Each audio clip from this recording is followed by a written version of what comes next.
नमस्कार दोस्तों, स्वागत है आपका अपने YouTube चैनल क्विक नोटिफाई में। दोस्तों,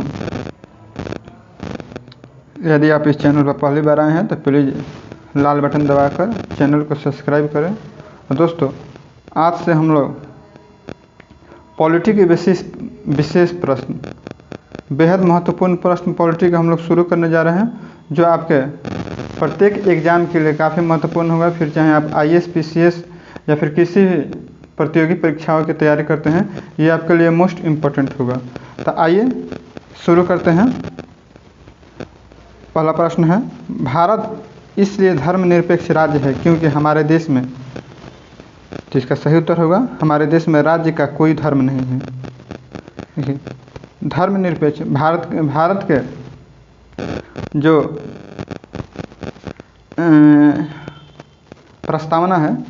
प्रस्तावना में पंथ निरपेक्ष है, इसी को धर्मनिरपेक्ष भी कहा। पंथ निरपेक्ष शब्द जो 42वें संविधान संशोधन द्वारा जोड़ा गया था, उसका मुख्य मकसद यही है कि भारत में राज्य का अपना कोई धर्म नहीं है।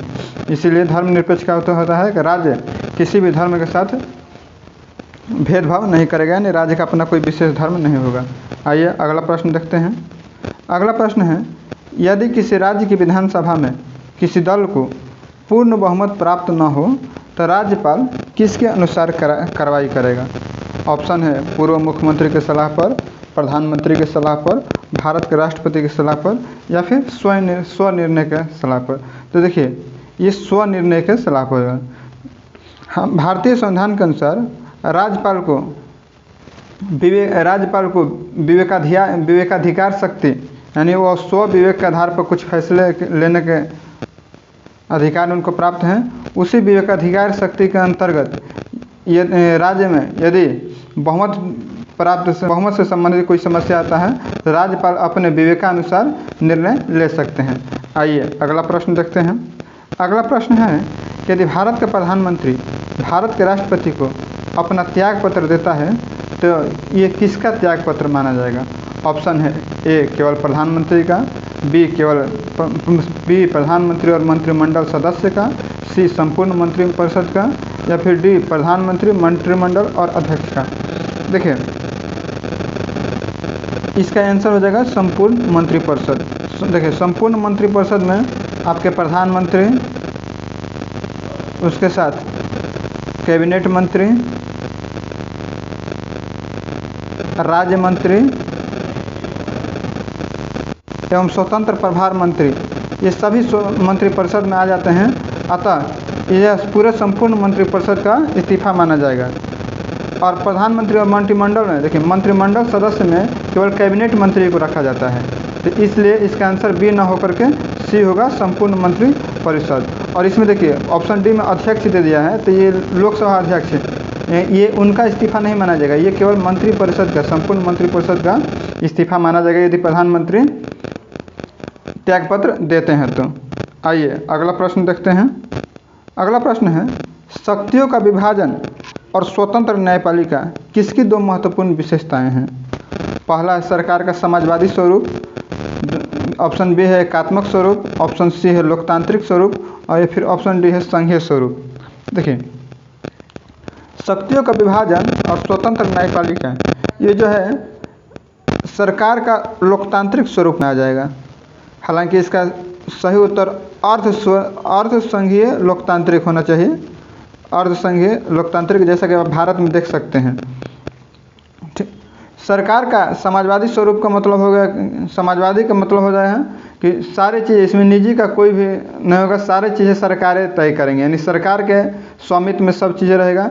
एकात्मक स्वरूप का मतलब होता है कि केंद्र सरकार ही क्या ही फैसला सर्वमान्य होगा, जबकि संघीय स्वरूप का मतलब होता है शक्तियों का पृथक्करण, शक्तियों का विभाजन। तो देखिए, भारत में संघीय स्वरूप का कुछ लक्षण देखते हैं, लेकिन हमारा जो देश है क्वासी फेडरल यानी अर्ध संघीय है, अर्ध संघीय लोकतंत्र है। तो इसका सही आंसर हो जाएगा सरकार का लोकतांत्रिक स्वरूप। आइए अगला प्रश्न देखते हैं। अगला प्रश्न है, भारतीय संविधान के किस अनुच्छेद को डॉक्टर BR अम्बेडकर ने भारतीय संविधान का हृदय और आत्मा कहा है? तो अनुच्छेद 32 को यहीं पर यदि डॉक्टर B.आर. अम्बेडकर ना देकर केवल पूछा जाए कि भारतीय संविधान का हृदय तथा आत्मा किसे कहा जाता है, तो यह आपका हो जाएगा संविधान की उद्देशिका यानी प्रस्तावना को, उद्देशिका यानी प्रस्तावना को संविधान का। B.आर. अम्बेडकर को तो इन्होंने अनुच्छेद 32 को कहा था। ठीक है, अनुच्छेद में 14 में समता का अधिकार, अनुच्छेद 14 से 18 जो है समानता का अधिकार, उसी में अनुच्छेद 14 में विधियों का समान संरक्षण एवं विधियों के समान संरक्षण इसमें अनुच्छेद 14 में दिया है। अनुच्छेद 19 में अनुच्छेद 19 से जो 22 है ये स्वतंत्रता का अधिकार है।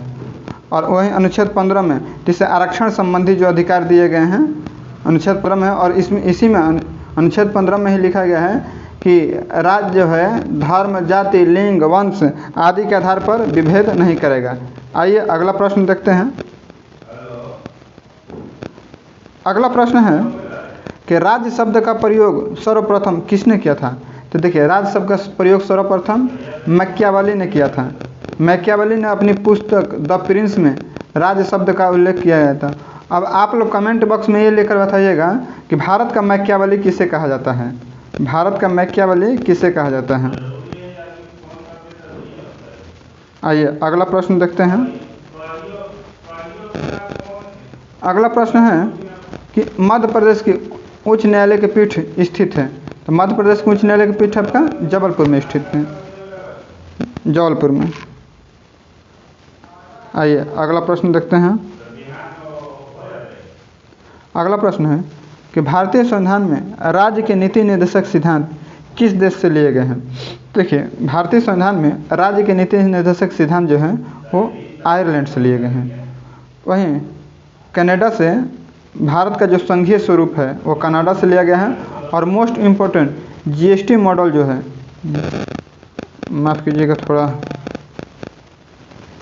GST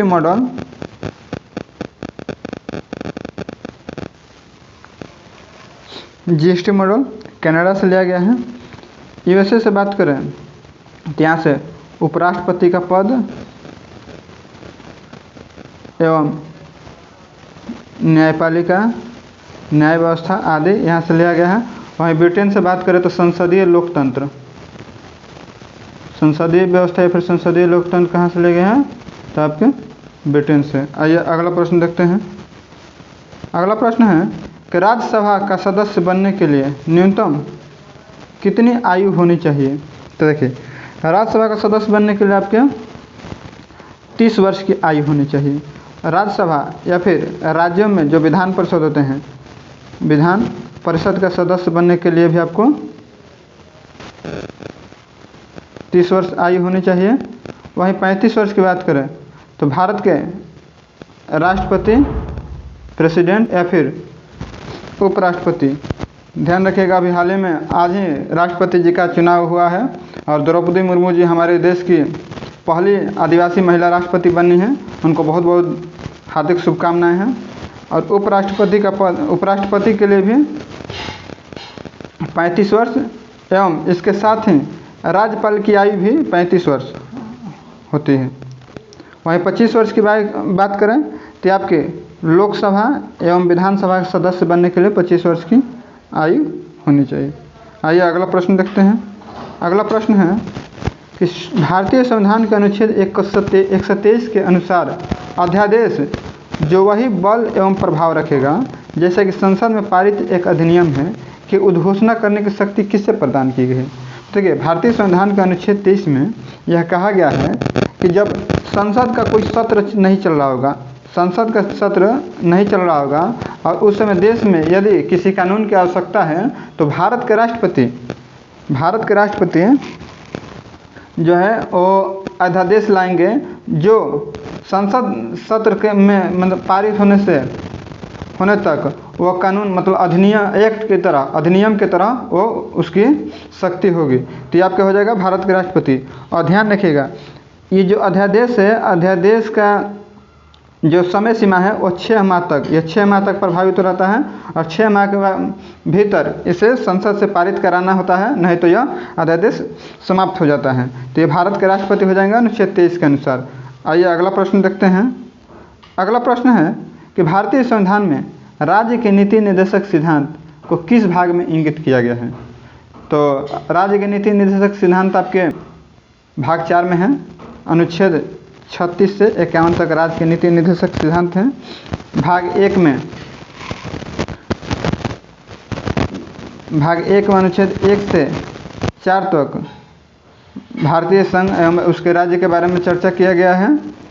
भाग 3 में मौलिक अधिकारों की चर्चा है। मौलिक अधिकार जो कि आपके 12 से 35 है। और वहीं भाग 2 में नागरिकता की बात की गई है, जो कि अनुच्छेद 5 से 11 है। देखिए, भाग 4 में राज्य के नीति निर्देशक सिद्धांत, ये अभी हमने पीछे पढ़ा है कि राज्य के नीति निर्देशक सिद्धांत कहाँ से लिए गए हैं, तो आयरलैंड से, ध्यान रखिएगा। भाग 3 में मौलिक अधिकार 12 से 35, भाग 2 में नागरिकता, वहीं भाग 1 में संघ एवं राज्य क्षेत्र से संबंधित है। आइए अगला प्रश्न देखते हैं। अगला प्रश्न है कि भारतीय संविधान के अनुच्छेद 171 के अनुसार राज्य के राज्य के विधान परिषद के सदस्यों की कुल संख्या किसी भी दशा में निम्न से कम नहीं होगी। देखिए, भारतीय संविधान के अनुच्छेद 171 जो है उसके अनुसार विधान परिषद की अधिकतम संख्या जो है वह राज्य के कुल विधानसभा का 1/3 होना चाहिए। यानी कुल विधानसभा के जितने सदस्य हैं उसका 1/3 से अधिक नहीं होना चाहिए। लेकिन यदि न्यूनतम की बात कर जाए तो कम से कम 40 सदस्य होने चाहिए। कम से कम 40 सदस्य होने चाहिए न्यूनतम में। ठीक, तो दोस्तों आज के लिए इतना ही। आशा करता हूँ आपको यह सीरीज पसंद आई होगी। यदि पसंद आता है तो प्लीज़ इसे लाइक, शेयर एवं कमेंट अवश्य करें और इसे ज़्यादा से ज़्यादा शेयर करें। और हम ऐसे ही आगे और भी पॉलिटी के प्रश्नों को हल करेंगे जो आपकी समझ को विकसित करेगा एवं साथ ही आपकी परीक्षाओं के लिए बेहद महत्वपूर्ण होगा। बहुत बहुत धन्यवाद।